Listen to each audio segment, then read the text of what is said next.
Hi everyone. Welcome back to our channel. Already thumbnail చూసే ఉంటారు గదా! ఆ హ్యాండ్స్ ఎలా పెట్టుకోవాలని డీటెయిల్‌గా ఈ వీడియోలో చూద్దాం. ఎప్పుడు మనం హ్యాండ్స్ కట్ చేసేటప్పుడు ఇలా డబుల్ ఫోల్డ్ వేస్తాం గదా! దాన్నే ఇలా మళ్ళీ 4 లేయర్స్ వచ్చే విధంగా ఈ విధంగా వేసుకోవాలి. బిగినర్స్ అయితే స్టార్టింగ్ నుంచి చెప్తున్నానండి. ఒకసారి చెక్ చేసుకోండి. ఇలా ఎక్స్‌ట్రా ఉన్న వైపు 4 ఫోల్డింగ్స్ వేసిన తర్వాత స్ట్రెయిట్‌గా ఉందో లేదో ఒకసారి చెక్ చేసుకొని ఈ విధంగా కట్ చేసుకుందాం ఎడ్జెస్ అయితే. హ్యాండ్ పొడవు ఎంత తీసుకుంటామో ఎల్బో వరకు తీసుకుంటాం కాబట్టి ఎంతుందో అంత మెజర్ చేసుకోవాలి. ఇప్పుడు ఇక్కడ నేను 9 ½ ఇంచెస్ తీసుకుంటున్నాను హ్యాండ్ పొడవు వచ్చేసి. ఇలా టేప్ తోటి మనం ఇటు సైడ్ వచ్చేసి కింది వైపున, పై వైపున షోల్డర్ తీసుకుందాం. ఇప్పుడు ఇక్కడ నుంచి 9 ½ ఇంచెస్ దగ్గర ఒక మార్కింగ్ అయితే చేసుకోవాలి. ఈ 9 ½ ఇంచెస్‌కి హాఫ్ ఇంచ్ ఖర్చు కూడా తీసుకోవాలి పై వైపున. కింది వైపున హాఫ్ ఇంచ్ వదిలేసి 9 ½ ఇంచెస్ పెట్టాను. హాఫ్ ఇంచ్ ఖర్చు మొత్తం 10 ఇంచెస్ హ్యాండ్ పొడవు. ఇలా ఒక స్ట్రెయిట్ లైన్ అనేది డ్రా చేసుకుందాం. షోల్డర్ దగ్గర నుంచి 3 ½ ఇంచెస్ అనేది మార్కింగ్ చేసుకోవాలి.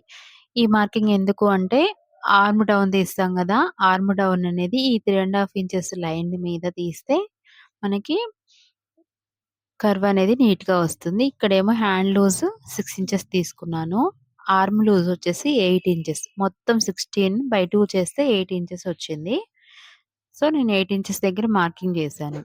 ఇప్పుడు ఇలా మనం కర్వ్ స్కేల్‌ని యూజ్ చేసి ఈ విధంగా వీడియోలో చూస్తున్న విధంగా రౌండ్ అయితే తీస్తున్నాను హ్యాండ్. నార్మల్‌గా మనం ఎల్బో హ్యాండ్స్ ఎలా కట్ చేసుకుంటామో అలానే కట్ చేసి మార్కింగ్ చేస్తున్నాను.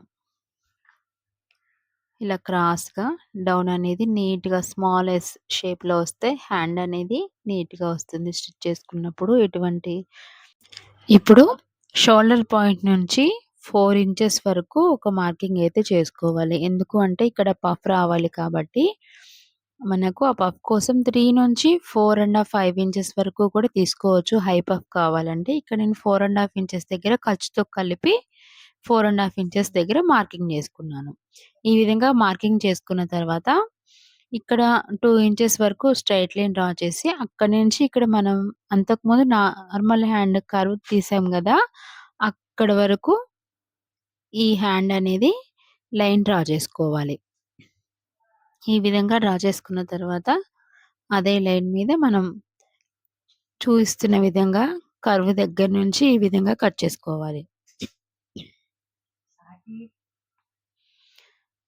ఈ విధంగా కట్ చేసుకుంటే ఇప్పుడు ఫ్రిల్ అనేది పై వైపున పెట్టుకోవడానికి ఈజీగా ఉంటుంది. ఇక్కడ మిడిల్ పాయింట్‌లో ఒక టగ్ అయితే ఇచ్చుకోవాలి.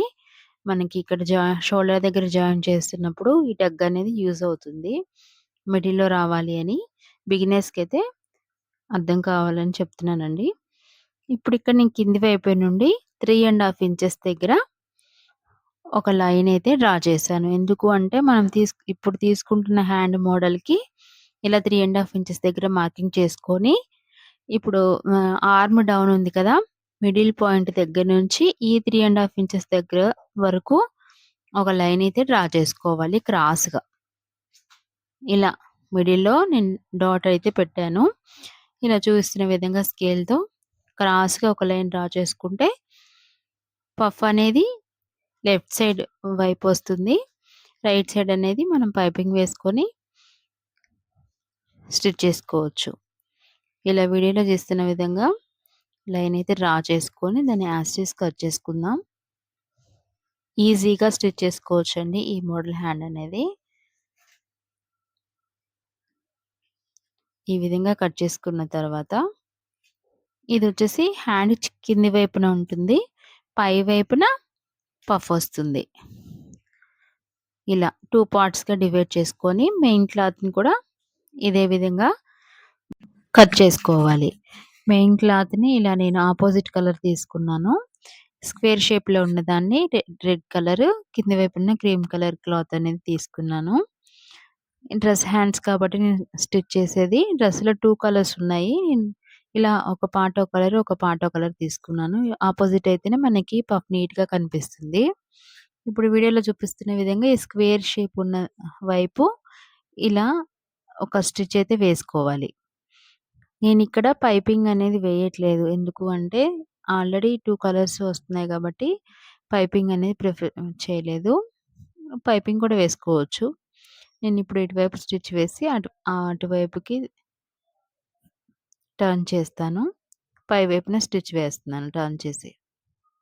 ఇలా క్లాత్ అంతా గూడా మనం ఫింగర్ తోటి లోపలికంటూ స్టిచ్ అనేది పై వైపున వేస్తే అప్పుడు నీట్‌గా వస్తుంది. షేప్ కూడా షేప్ అనేది వి షేప్ అనేది ఎగ్జాక్ట్‌గా అలానే వచ్చేలాగా స్టిచ్ చేసుకోవాలి. 2 సైడ్స్ కూడా ఈక్వల్‌గా సేమ్ లెంత్ వస్తుందో లేదో, కర్వ్ షేప్ ఉందో లేదో చెక్ చేసుకొని, ఇలా లైనింగ్ అంతా కూడా లోపలికి ఉండేలాగా చూసుకుంటూ స్టిచ్ అయితే వేసుకోవాలి. ఇలా స్టిచ్ వేసుకున్న తర్వాత రౌండ్ ఉంటుంది. పైన పఫ్ పెడతాం గదా! ఆ పఫ్ వైపు కూడా ఒక స్టిచ్ అయితే వేసుకోవాలి. వీడియోలో చూస్తున్న విధంగా. క్లాత్ అనేది పక్కకు వెళ్ళకుండా నీట్‌గా రావాలి అంటే మనం అటాచ్ చేసుకునేటప్పుడే నీట్‌గా క్లాత్‌ని అనుకుంటూ స్టిచ్ వేసుకోవాలి. ఎక్స్ట్రా ఉన్నదంతా కూడా కట్ చేసేసుకుంటే ఈ విధంగా రెడీ అయిపోతుంది వి షేప్ అనేది. ఇప్పుడు కింది వైపున క్రీమ్ కలర్ క్లాత్ తీసుకున్నాం కదా! ఇప్పుడు నేను దాన్ని హ్యాండ్ లూజ్ పెడతాం గదా! అటువైపు స్టిచ్ వేస్తున్నాను. ఇది కూడా ఇటువైపు స్టిచ్ వేసుకొని ఆపోజిట్ సైడ్ తీస్తాను. సో, ఇక్కడ ఒక స్టిచ్ వేశాను. ఎక్స్ట్రా ఉన్నదంతా కూడా కట్ చేసేసుకొని, ఇప్పుడు ఇటు సైడ్ పై వైపున కూడా ఒక స్టిచ్ అనేది ఆ షేప్ ఎలా ఉందో ఆ విధంగా ఒక హాఫ్ ఇంచ్ గ్యాప్ ఉండేలాగా ఒక స్టిచ్ వేసేసుకొని, మనం ఆపోజిట్ సైడ్ తిప్పేసుకుంటే దాని పై వైపున మళ్ళీ స్టిచ్ వేసుకోవచ్చు. అప్పుడు నీట్‌గా ఉంటుంది. ఫినిషింగ్ కూడా బావుంటుంది. ఇలా వేయడం వల్ల. ఇప్పుడు ఇలా కాకుండా పైపింగ్ గూడా మనం ప్రిఫర్ చేసుకోవచ్చండి. సేమ్ కలర్ కాకుండా అపోజిట్ కలర్ తీసుకొని మనం డ్రెస్ కానీ, బ్లౌజ్ హ్యాండ్‌లో ఏదుందో బ్లౌజ్‌లో కలర్‌ని తీసుకొని పైపింగ్ గూడా వేసుకోవచ్చు. ఇక్కడ నేను అపోజిట్ వైపు తీసి పై వైపున ఒక స్టిచ్ అయితే వేస్తున్నాను ఫినిషింగ్ కోసం. ఇలా పై వైపున వేసుకుంటే మనకు నీట్‌గా వస్తుంది ఫినిషింగ్. 2 అటాచ్ చేసినప్పుడు కూడా కరెక్ట్‌గా వి షేప్ అనేది మనకు క్లాత్ అటు ఇటుగా జరగకుండా వి షేప్ వస్తుంది. ఈ విధంగా వీడియోలో చూస్తున్న విధంగా వేయాలి స్టిచ్ అయితే. బిగినర్స్ కూడా చాలా ఈజీగా స్టిచ్ చేసుకోవచ్చు. డ్రెసెస్ కానీ, బ్లౌజెస్ కానీ హ్యాండ్ అనేది పర్ఫెక్ట్‌గా సెట్ అవుతుంది. చాలామంది అడిగారండి లాంగ్ వీడియో షేర్ చేయమని. సో, నేను చేస్తున్నాను. ఇలా ఒక స్టిచ్ అయితే చుట్టూ కూడా క్లాత్ అంతా లోపల వైపుకు వెళ్ళేలాగా చూసుకుంటూ ఒక స్టిచ్ అయితే వేసుకోవాలి. తర్వాత ఇప్పుడు మనం వి షేప్ కట్ చేసుకున్నాం కదా! దాన్ని ఇలా మీరు చూపిస్తున్న విధంగా యాడ్ చేసుకోవాలి. ఒకదాని పైన ఒకటి పెట్టేసి. నీట్‌గా పిన్‌తో సెక్యూర్ చేసి కూడా స్టిచ్ వేసుకోవచ్చు. కాకపోతే నేను ఇక్కడ డైరెక్ట్‌గానే చేస్తున్నాను. బిగినర్స్ అయితే 2 సైడ్స్ కూడా పిన్‌తో సెక్యూర్ చేసుకొని తర్వాత స్టిచ్ వేయండి. ఈజీగా వస్తుంది. పక్కకు జరగకుండా వి అనేది కరెక్ట్‌గా వస్తుంది. ఇలా ఇంకొక స్టిచ్ కూడా దీనిపైన డబుల్ స్టిచ్ అనేది వేసుకుంటే ఫినిషింగ్ కూడా నీట్‌గా ఉంటుంది. ఈ విధంగా అయిపోయిన తర్వాత ఇప్పుడు పై వైపున మనం మార్కింగ్ చేసుకున్న దగ్గర నుండి కర్వ్ తీసుకున్నాం కదా! అక్కడి నుండి ఇలా వన్ సైడ్ ప్రిల్ అనేది పెట్టుకోవాలి మిడిల్ టగ్ వరకు.